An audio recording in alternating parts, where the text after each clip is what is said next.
Assalamualaikum warahmatullahi wabarakatuh. Perkenalkan, nama saya Safa Alia Mufida, NIM 2311354994 dari Prodi PPG PGSD kelas B. Pada video kali ini saya akan menjelaskan mengenai perangkat pembelajaran yang saya susun untuk sebagai tugas mata kuliah pemahaman peserta didik dan pembelajarannya untuk ujian akhir semester 1. Pada video kali ini, saya akan terlebih dahulu untuk menjelaskan gambaran umum profil peserta didik kelas 4A di SD Model Sleman. Yang pertama adalah memiliki minat belajar yang tinggi. Yang kedua, peserta didik memiliki kemampuan awal yaitu membaca, menulis, dan berhitung. Yang ketiga, peserta didik memiliki gaya belajar yaitu kinestetik, auditori, dan visual. Kemudian mereka menyukai apresiasi atas usaha yang telah mereka lakukan. Kemudian sudah dapat mengontrol emosi mereka. Namun beberapa peserta didik ada yang pemalu, serta ada peserta didik yang selalu ingin menjadi pusat perhatian. Kemudian selanjutnya ada beberapa peserta didik yang ingin berkelompok hanya dengan teman-temannya yang dirasa cocok dengan mereka. Namun pada pembelajaran praktik terbimbing siklus ketiga telah tampak perubahan, yaitu beberapa anak tersebut sudah dapat bergaul dengan teman-temannya setelah dilakukan bimbingan oleh guru. Kemudian peserta didik memiliki perkembangan motorik yang baik. Dalam merancang rancangan pembelajaran kali ini, saya telah lebih mengetahui profil peserta didik di kelas 4A SD Model Sleman setelah melewati 3 siklus praktik pembelajaran terbimbing. Tentunya dari selama itu saya telah lebih jauh mengetahui mengenai profil peserta didik kelas 4A, yakni mereka menyukai kegiatan berkelompok karena mereka ini suka untuk berinteraksi dengan temannya, dan mereka lebih memahami materi jika disampaikan secara berkelompok atau mereka mengerjakan LKPD secara berkelompok. Dan pada penyusunan rancangan pembelajaran ini, saya menyusun dengan mempertimbangkan pembelajaran berdiferensiasi, teaching at the right level atau TARL, atau pembelajaran dengan memperhatikan kemampuan peserta didik, serta culturally responsive teaching atau CRT, atau memasukkan unsur budaya ke dalam pembelajaran. Rancangan pembelajaran yang saya susun adalah pada mata pelajaran Bahasa Indonesia untuk materi kata hubung antar kalimat untuk fase B kelas 4.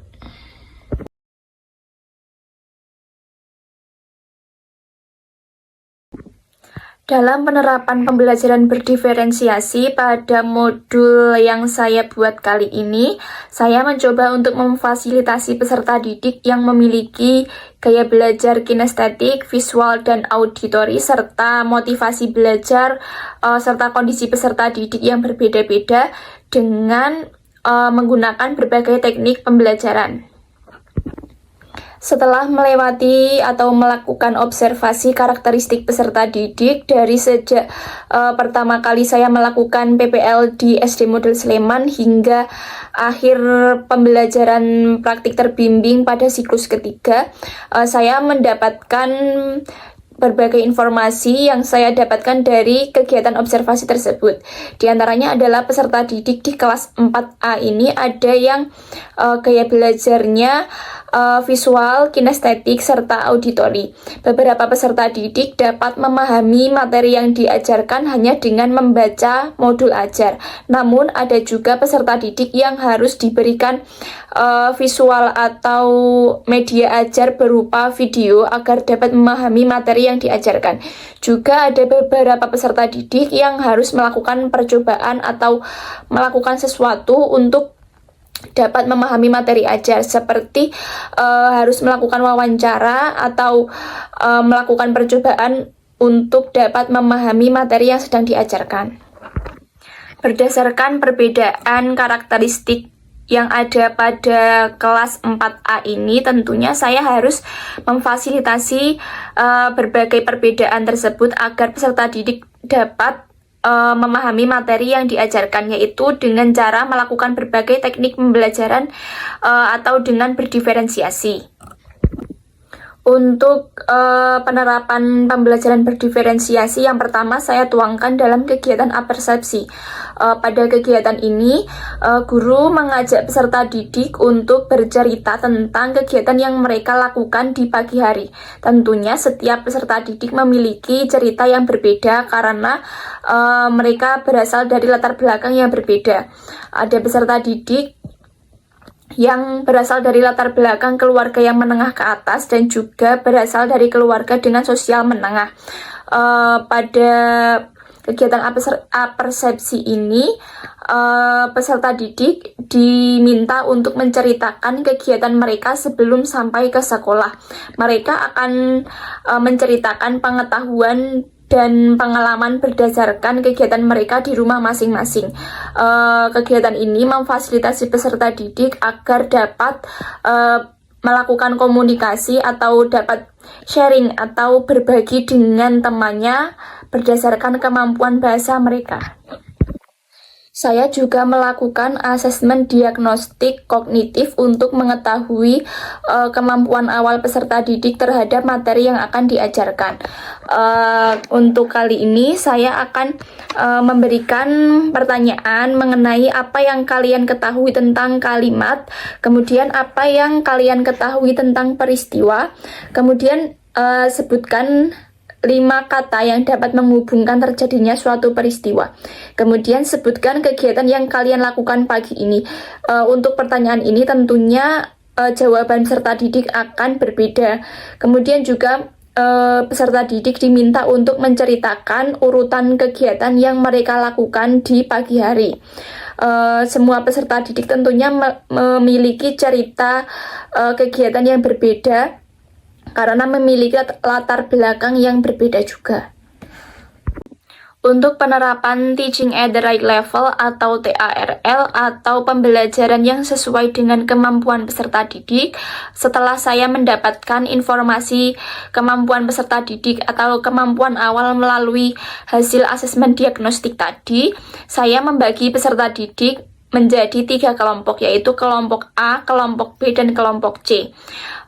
Pada pembagian ini memungkinkan untuk kelompok A terdiri dari beberapa peserta didik, kelompok B terdiri dari beberapa peserta didik, dan kelompok C juga terdiri dari beberapa peserta didik, dan jumlah peserta didiknya tidak ditentukan karena mereka memiliki kondisi yang berbeda atau level pengetahuan yang berbeda.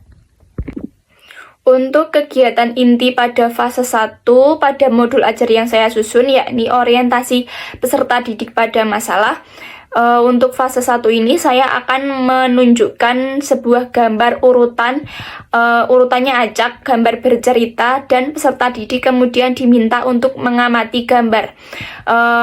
Gambar yang ditunjukkan adalah ilustrasi kegiatan peserta didik sehari-hari seperti bermain, belajar, atau makan. Hal ini saya tunjukkan karena sesuai dengan level peserta didik yang kelas 4 yang dapat mengamati gambar kemudian dapat menganalisis apa yang sedang mereka lihat. Sebagai bekal pengetahuan awalnya, guru mengajak peserta didik untuk menceritakan gambar sesuai yang ditunjukkan dan sesuai dengan urutan kejadiannya dengan menggunakan kalimat atau kata penghubung setelah itu, kemudian, lalu. Kemudian untuk kegiatan di fase 2 ini yaitu mengorganisasikan peserta didik. Seperti yang telah saya jelaskan tadi bahwa terdapat 3 kelompok peserta didik dengan masing-masing kelompok dengan jumlah yang berbeda sesuai dengan hasil diagnostik kognitif awal. Untuk pembagian kelompoknya menjadi 3 kelompok, yakni kelompok A, B, dan C. Untuk fase ketiga yaitu membimbing penyelidikan kelompok, saya menyusunnya dengan yang pertama yaitu memberikan instruksi kepada peserta didik untuk mengerjakan LKPD sesuai dengan kelompok sesuai TARL atau Teaching at the Right Level atau sesuai dengan kemampuan mereka. Jadi peserta didik telah dibagi menjadi 3 kelompok sesuai dengan kemampuannya. Kemudian untuk kelompok 1 dengan kemampuan yang mahir mereka diperintahkan untuk mengamati gambar, kemudian menyusun setiap gambar dikembangkan menjadi 3 kalimat. Gambar 2 juga menjadi 3 kalimat dan seterusnya. Kemudian beberapa kalimat tersebut dihubungkan menjadi sebuah paragraf menggunakan kata hubung antar kalimat. Juga untuk kelompok 2 dan kelompok 3 pembedanya adalah untuk kelompok 2 atau kelompok B dengan kemampuan sedang, mereka diperintahkan untuk mengembangkan menjadi 2 kalimat setiap gambarnya. Untuk kelompok ketiga atau kelompok perlu bimbingan, mereka diperintahkan untuk membuat 1 kalimat setiap gambar, kemudian menyusunnya menjadi 1 paragraf menggunakan kata hubung antar kalimat. Penerapan TARL pada fase keempat dan fase kelima yakni menyajikan hasil karya dan mengevaluasi. Saya menuangkannya dengan memberikan kesempatan pada peserta didik untuk mempresentasikan hasil pengerjaan LKPD-nya sesuai dengan kemampuan masing-masing dan menghubungkannya dengan materi ajar yang sesuai dengan tujuan pembelajaran. Yang terakhir adalah penerapan Culturally Responsive Teaching atau CRT pada modul yang saya buat ini.